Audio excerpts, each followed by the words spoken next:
মুসলিম উম্মার যুব সমাজদেরকে বলি, ও প্রিয় উম্মার যুবকেরা, তৈরি হও নির্যাতিত নিপীড়িত মুসলিম উম্মার পাশে দাঁড়াবার জন্য।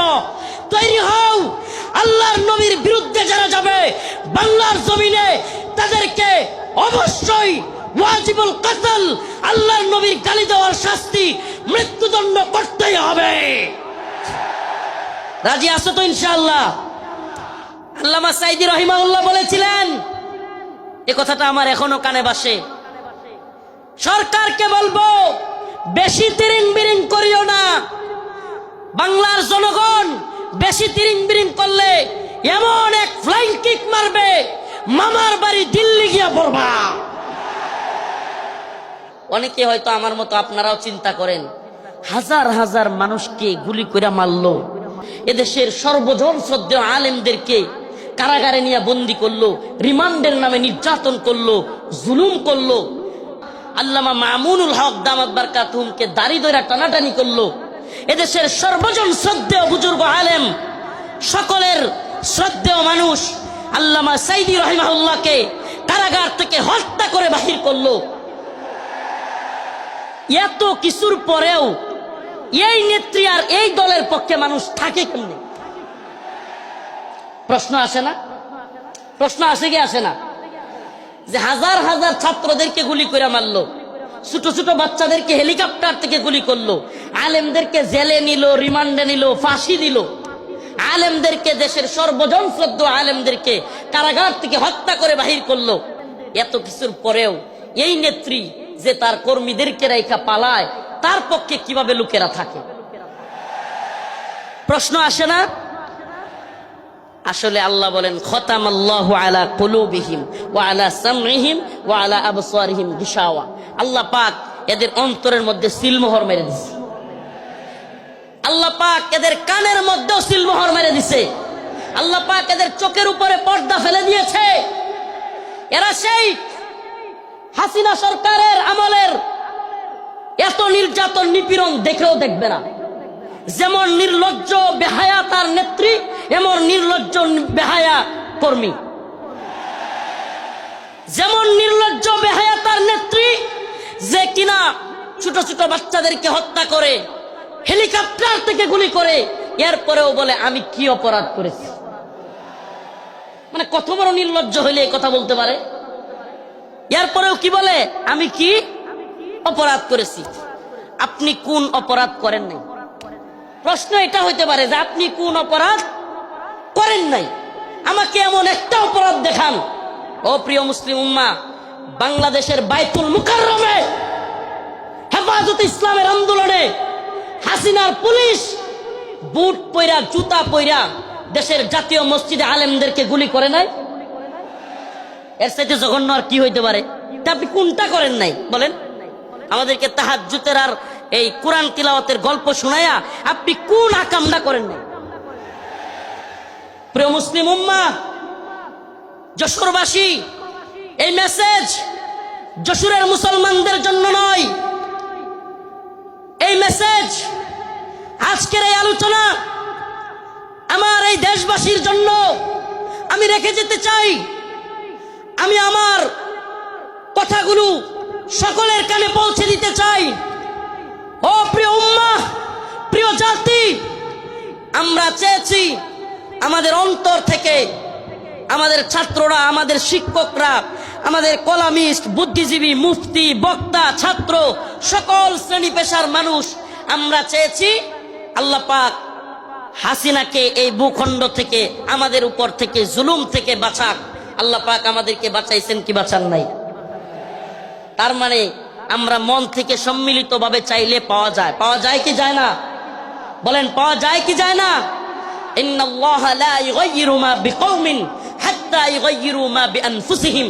আল্লাহ পাক ততক্ষণ পর্যন্ত কোন জাতিকে পরিবর্তন করেন না যতক্ষণ না সে জাতি নিজেরা পরিবর্তন চায় এবং পরিবর্তন হয়। সুবহানাল্লাহ। তো আমরা পরিবর্তন চেয়েছিলাম, পেয়েছি। পাইছি কি পাই নাই?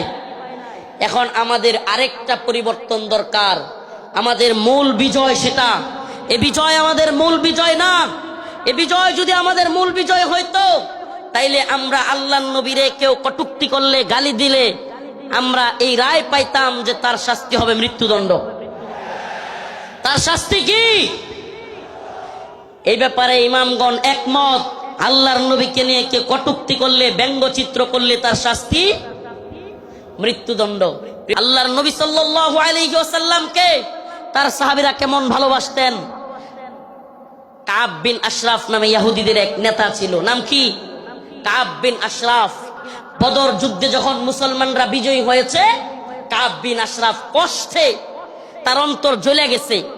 বদর যুদ্ধে কাফেরদের বড় বড় নেতা আবু জাহেল সহ নিহত হয়ে গেছে, জাহান্নামে চলে গেছে।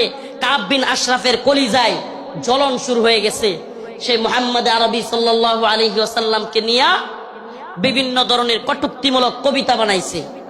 তার মহিলা ভাড়া কইরা তাদেরকে দিয়াও রসুলের বিরুদ্ধে বিশুদ্ধার করাইছে।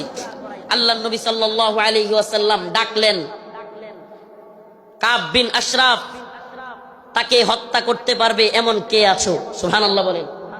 রাসূল সাল্লাল্লাহু আলাইহি ওয়াসাল্লাম নিজে ডাকলেন, হে আমার সাহাবারা, তোমাদের মধ্যে কে আছে কাব বিন আশরাফকে হত্যা করবে? অথচ আমার নবীর ব্যাপারে অনেকে বলে, রাসূল সাল্লাল্লাহু আলাইহি ওয়াসাল্লামকে কি বলে, যে রাসূল সাল্লাল্লাহু আলাইহি ওয়াসাল্লাম এক গালে মারলে আরেক গাল পাইতা দিতেন। ছোটবেলায় এগুলো শুনতাম, নাউজুবিল্লাহ। রসুলের এক গালে মারবে আর সাহাবাই কেরাম বসে বসে দেখবে। ইসলাম সন্ন্যাসী মার্কা ধর্ম না। ইসলাম সন্ন্যাসী মার্কা, সন্ন্যাসীগিরি, গান্ধীগিরি ইসলামে চলে না। ইসলামের বাণী একবারে সুস্পষ্ট, ফায়াকতুলুনা ওয়া ইউকতালুন, হয় মরো নাইলে মারো। দিনের প্রয়োজনে মারতে হবে, মরতে হবে, ইনসাফ। দিনের প্রয়োজনে মারতে হবে, মরতে হবে। মায়ের খাওয়াও সুন্নত, দেওয়াও সুন্নত। আমরা যদি খালি মায়ের খাইতাম, হাসিনার পতন হইতো। মাঝে মাঝে পিটানো দেওয়া লাগছে, কথা কয় না? যারা জালিমের পক্ষ নিবে, একটা কথা মনে রাখবেন, মুসলমান ইমানদার, সম্ভবত হযরত আলী রাদিয়াল্লাহু আনহুর কথা এটা, জালেমদের প্রতি সহানুভূতি দেখানো মাজলুমদের সাথে গাদ্দারি। আবারও বলছি, জালেমদের প্রতি উদারতা দেখানো মাজলুমদের সাথে গাদ্দারি। মাজলুমদের সাথে গাদ্দারি করা যাবে? কাব বিন আশরাফ আল্লাহর নবীর নিয়ে কটূক্তি করে। রাসূল সাল্লাল্লাহু আলাইহি ওয়াসাল্লাম বললেন, তোমাদের মধ্যে কে আছে যে কাব বিন আশরাফকে হত্যা করবে? আল্লাহর নবীর এক সাহাবী মুহাম্মদ বিন মাসলামা দাঁড়ায় গেলেন, ইয়া রাসূলুল্লাহ আতুহিব্বু আন তাকতুলাহু? ইয়া রাসূলুল্লাহ, আপনি কি চান আমি তাকে হত্যা করি? রাসূল বললেন, অবশ্যই হ্যাঁ। মুহাম্মদ বিন মাসলামা বললেন, ইয়া রাসূলুল্লাহ, আমাকে অনুমতি দেন, আমি একটু তার সাথে গল্প করব, বানায় সিনায় গল্প করব, আর কি তার একটু খুশি করব। ইয়া রাসূলুল্লাহ, আমার অনুমতি দেন। আল্লাহর নবী বললেন, অনুমতি দিলাম। রাসূলুল্লাহ সাল্লাল্লাহু আলাইহি ওয়াসাল্লামের অনুমতি পেয়ে মুহাম্মদ বিন মাসলামা রাদিয়াল্লাহু আনহু কাব বিন আশরাফের কাছে গেলেন। কাব বিন আশরাফের কাছে গিয়ে আল্লাহর নবীকে নিয়ে যেহেতু বইলে আসছেন, একটু গল্প করবেন বানায়া সিনায়া। যুদ্ধ মানেই ধোঁকা। আপনি সবকিছু যুদ্ধের ময়দানে শত্রুর বিরুদ্ধে সব কথা বলে দিয়ে আপনি পারবেন না। যুদ্ধ মানেই ধোঁকা, মাঝে মাঝে ধোঁকা দিতে হয়। তো কাব বিন আশরাফ রে গিয়া বললেন, আমরা তো মুহাম্মদ রে নিয়া খালি যাকাত চাই, খালি যাকাত দিতে হয়, সদকা দিতে হয়, বিপদে আছি মুহাম্মদ রে নিয়া। নাউজুবিল্লাহ।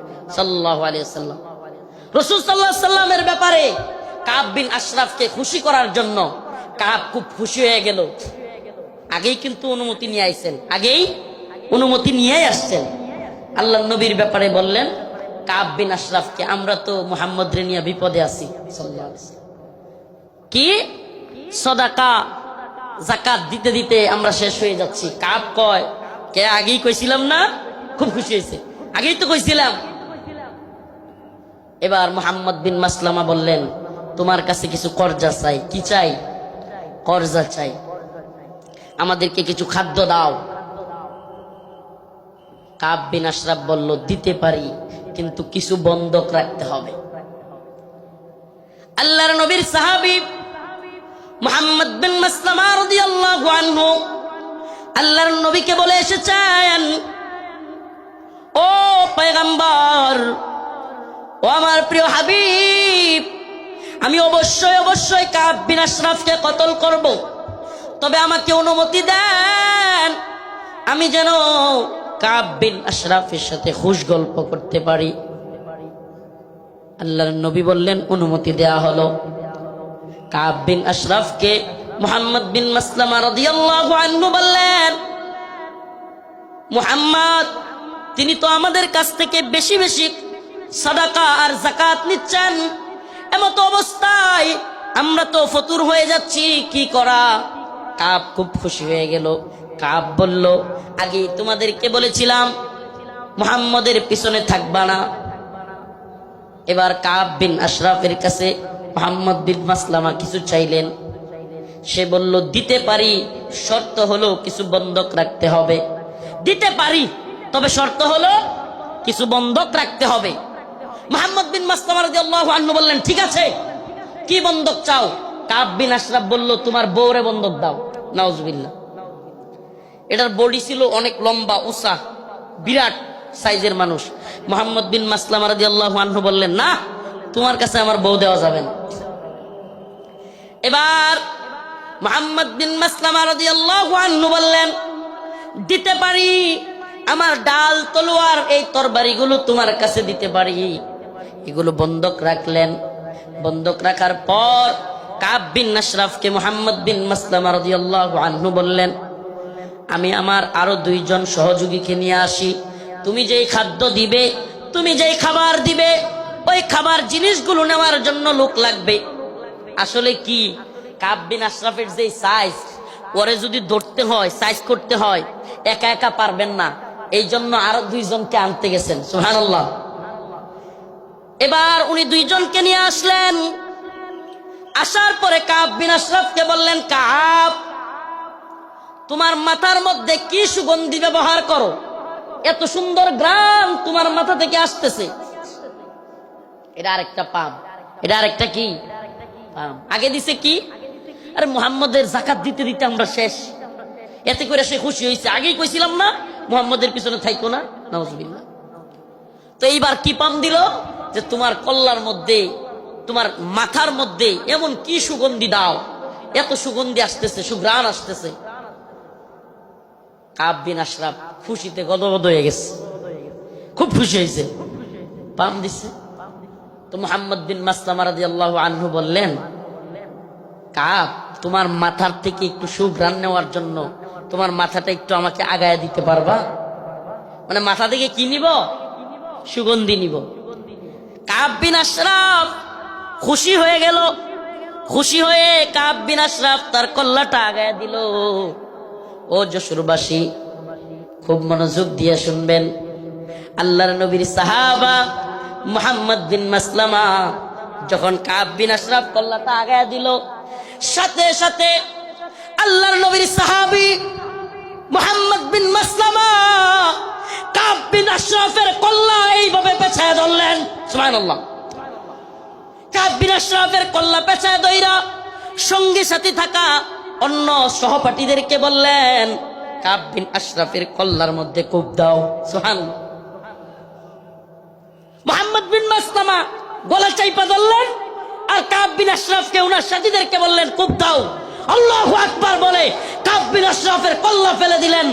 ও মুহাম্মদ আরবির উম্মতেরা, সেই জগৎ বিখ্যাত উক্তি শাইখ খালিদ আর রশিদ ফাকাল্লাহু আসরার কণ্ঠে কণ্ঠ মিলিয়ে বলতে চাই, ইয়া উম্মতে মুহাম্মদ, ইয়া উম্মতে মুহাম্মদ, আমার নবীকে নিয়ে কটূক্তি করা হবে, আমার নবীকে নিয়ে ব্যঙ্গচিত্র বানানো হবে। আল্লাহর নবীর সাহাবায়ে কেরাম সহ্য করতে পারতেন না।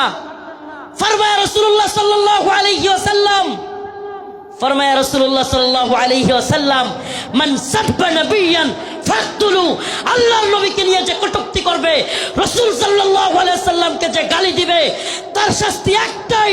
সমস্ত ইমাম একমত, আল্লাহর নবীকে নিয়ে কটূক্তিকারীর শাস্তি ওয়াজিবুল কতল, তাকে হত্যা করা হবে, তার কল্লা থেকে গলাকে আলাদা করে দিতে হবে।